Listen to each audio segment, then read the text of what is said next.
Most of the changes that shape your life don't make noise.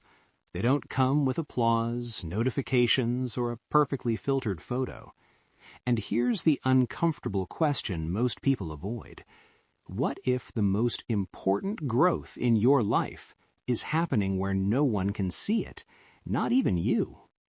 We've been taught to look for transformation in obvious places.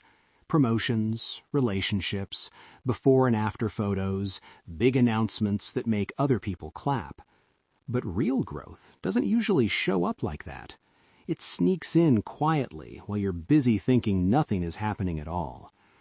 Let me paint a familiar picture. You open LinkedIn feeling fine and close it 5 minutes later questioning every life choice you've ever made. Someone you vaguely remember from class is now a director, owns a condo, has work-life balance, and still has time to post daily insights like a motivational fortune cookie. Meanwhile, you're at home in sweatpants, wondering if ordering groceries online while working counts as personal optimization or just professional denial. Welcome to the comparison trap. It's brutal because you know those posts are curated, but your brain treats them like documentary footage, and suddenly your entire life feels like deleted scenes from someone else's success movie. Here's what nobody tells you. The kind of growth that actually changes your life doesn't photograph well. The growth that matters rewires how you react. It reshapes how you relate. It quietly changes your nervous system, and nobody gets a notification when that happens. Real progress looks like catching yourself before blaming everyone else for how you feel. It looks like realizing you're not entitled to someone's attention just because you gave them yours. It looks like finally admitting which habits are helping you grow and which ones just make you feel productive and important. Sometimes it looks like lying awake at 3 a.m. anxious about your future and choosing not to spiral, not to doom scroll, not to text someone who already hurt you. No one congratulates you for that. There's no engagement metric for self-restraint. You just slowly reclaim your power, one imperfect decision at a time. The problem is we've been trained to measure worth externally. Titles, milestones, bodies, side hustles, apartment upgrades. So when your growth doesn't come with proof, you start thinking it doesn't count, like everyone else is leveling up while you're stuck in some endless tutorial mode. That story? Completely fictional, perfectly edited, professionally lit, and wildly incomplete. Because the people doing the deepest internal work aren't broadcasting it, they're surviving it. They're in therapy, unpacking family patterns. They're having uncomfortable conversations about boundaries. They're waking up every day and choosing not to quit, even though nothing looks different yet. That kind of growth isn't aesthetic. It's cellular. It happens in the quiet spaces between public appearances. Comparison will still scream at you, though. It'll tell you you're late, behind, off schedule. Late for what, exactly? Who wrote this timeline everyone seems to be racing against? Your growth isn't invalid because it doesn't come with a promotion post.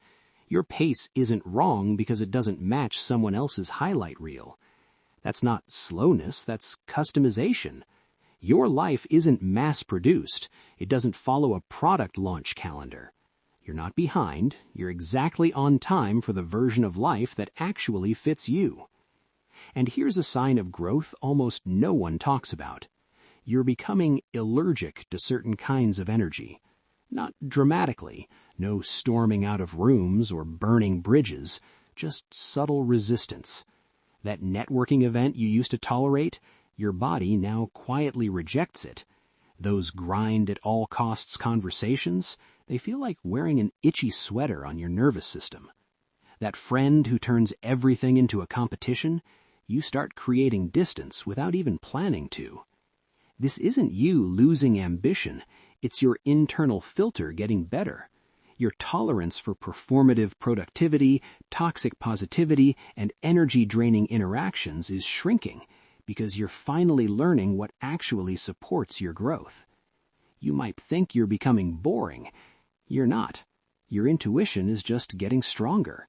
Your body is learning to protect your energy before your mind even finishes the sentence. And while that's happening, another shift often shows up, one people mistake for failure. Here it is. Growth doesn't always feel empowering. Sometimes it feels awful. You expect development to feel like clarity, confidence, a 5-year color-coded plan. But real growth often feels like demolition. Suddenly, you can't tolerate small talk you used to navigate effortlessly. You feel a deep resistance to conversations that require you to shrink yourself for social comfort. You cancel plans you used to force yourself to attend, and then wonder if you're becoming antisocial or finally honest. Sometimes growth looks like standing in a bookstore, staring at self-help titles, having an existential crisis while your people-pleasing instincts short-circuit. Or laughing at a productivity hack and realizing, wait, I don't actually believe optimization equals fulfillment anymore. Nobody prepares you for this stage. Authentic growth is disorienting.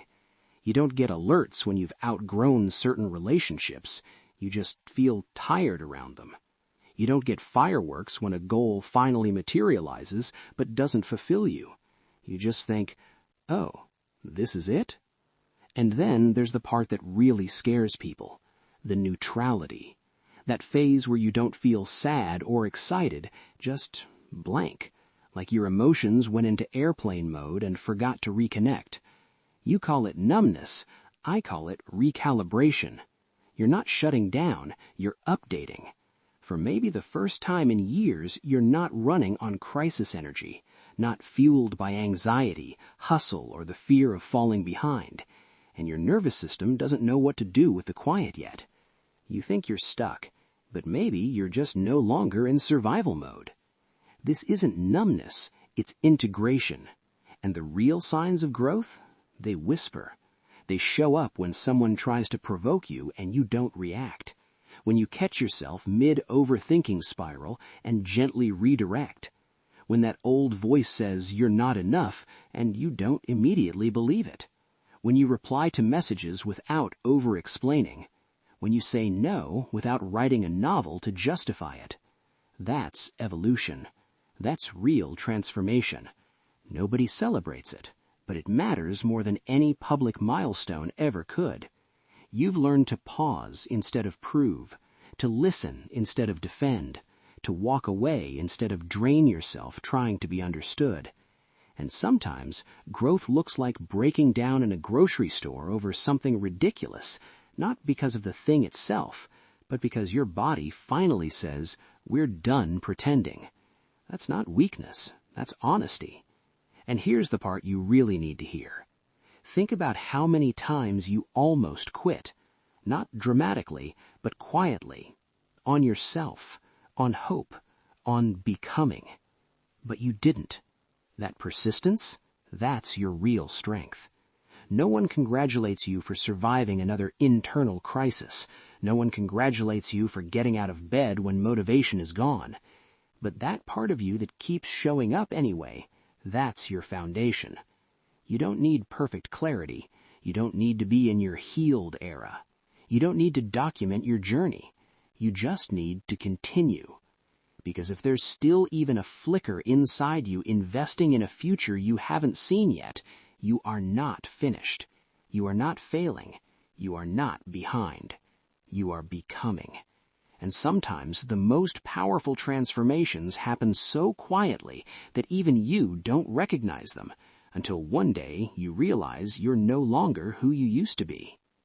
If this resonated with you, let me know in the comments. And if you want to keep exploring these ideas, consider liking, subscribing, or watching the next video. It might meet you exactly where you are. Your life, your pace. Start here.